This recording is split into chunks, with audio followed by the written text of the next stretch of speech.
Olá, gente, tudo bem? Meu nome é Matheus, essa é a Daphne, somos proprietários da Tasca 81 no bairro Auxiliadora. Primeiramente, a gente queria agradecer a Cris pela oportunidade de passar um pouquinho nossa experiência para vocês no ramo. No meu caso, eu já tinha um escritório de arquitetura há alguns poucos anos com os amigos quando eu decidi largar a profissão e virar cozinheiro. Fiz uns pequenos cursos aqui em Porto Alegre para ter certeza antes e depois a gente decidiu se aventurar em outro país. No caso, a gente escolheu Portugal, um país que a gente já conhecia de algumas viagens.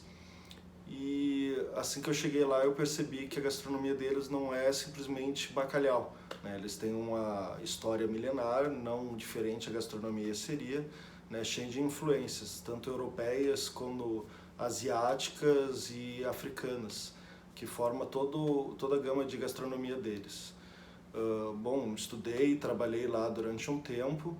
E assim que a gente voltou, a gente sempre falava em abrir um bar para tentar resgatar um pouco das saudades que a gente tem de lá. A gente fez bons amigos, eles foram nossa família durante um tempo e assim a gente construiu a Tasca. A gente fez uma pesquisa, Existem muitos restaurantes portugueses aqui em Porto Alegre, mas todos eles são muito tradicionais. E a gente queria fazer algo um pouquinho mais moderno e que trouxesse no cardápio algumas coisas que eles não tinham no cardápio.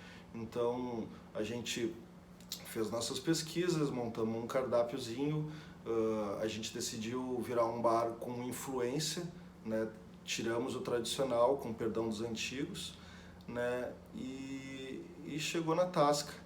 O conceito da arquitetura ali na sala, do bar e na cozinha, daí eu vou deixar para minha colega aqui, arquiteta.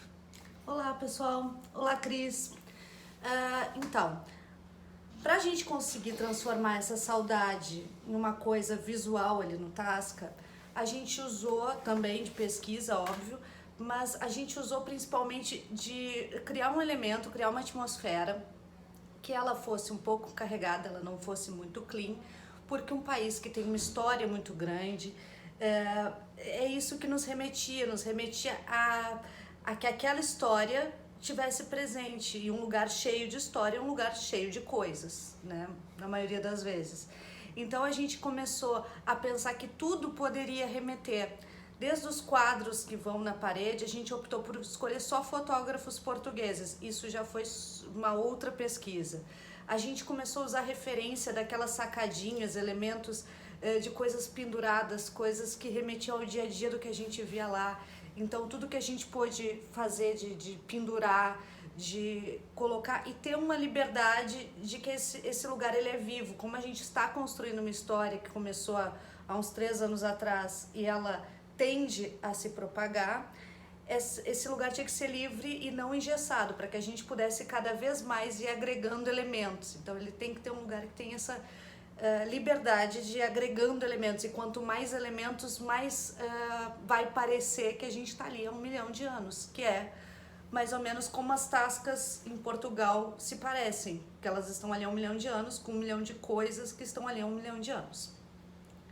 As coisas mais técnicas, elas foram pensadas da seguinte maneira. A primeira coisa que eu acho que é importante, além de saber o quanto o investidor tem para colocar de dinheiro no negócio, é ver quanto tempo esse contrato de aluguel, mais ou menos, ele dura.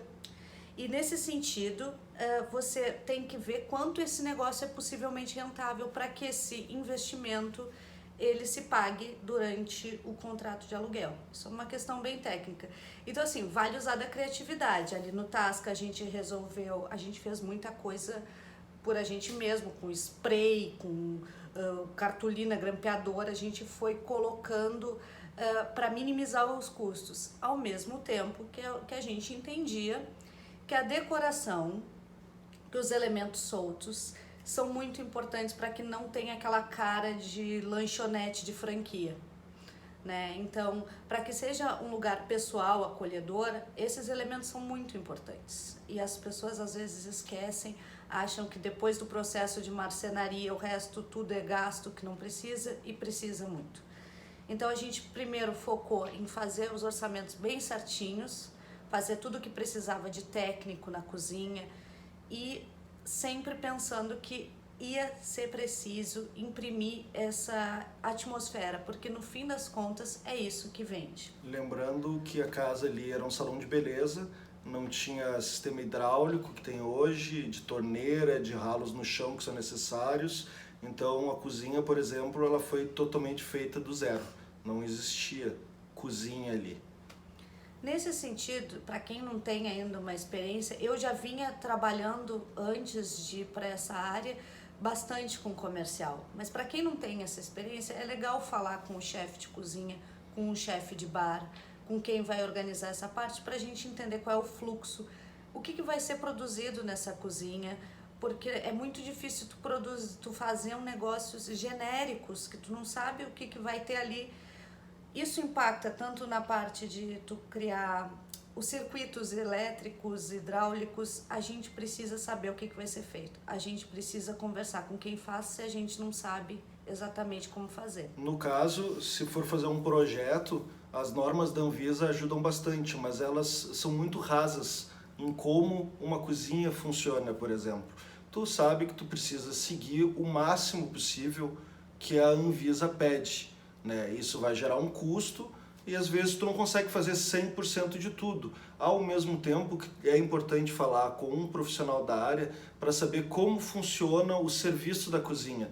Como funciona não só em questão de produção, porque a produção ela pode acontecer em outro turno, como ela pode acontecer em outro ambiente, dependendo do tamanho do espaço que tu tem. Mas tu tem que entender em que posição o fogão tem que ficar, se precisa de uma bancada de apoio para esse fogão, a fritadeira, onde ela tem que ficar. Tudo tem que ser pensado como uma linha de produção industrial. A pessoa, por exemplo, que está no fogão, ela tem que ter uma bancada de apoio com todos os temperos, com o mise en place dela pronto, para ela não precisar ir longe ou ficar se mexendo muito para conseguir preparar o que ela quer para passar para a pessoa que vai fazer o empratamento. A pessoa que vai fazer o empratamento também precisa do mise en place dela para receber esse prato do fogão e poder montar o prato para ter uma bancada para poder liberar para o garçom. São coisas que precisam ser muito bem pensadas para funcionar como uma linha reta.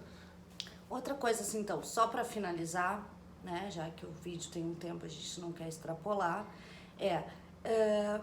o ambiente, ele impacta diretamente no custo do que tu vai vender. Por exemplo, um ambiente que ele é bem sofisticado, as pessoas que passam na frente já entendem que vai ser um lugar mais caro.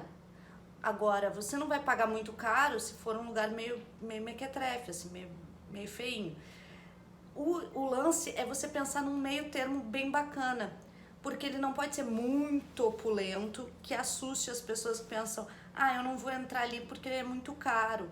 E também ele não pode ser muito pobrinho, porque senão você não consegue cobrar pelo seu produto, porque todo mundo vai achar. Então o lugar tem que parecer honesto, e a arquitetura, ela influencia e ela ajuda um negócio a se manter. Ela é primordial. Então o conceito é importante, as pessoas valorizam. Você criar um lugar instagramável, que as pessoas queiram tirar foto, te ajuda depois no marketing.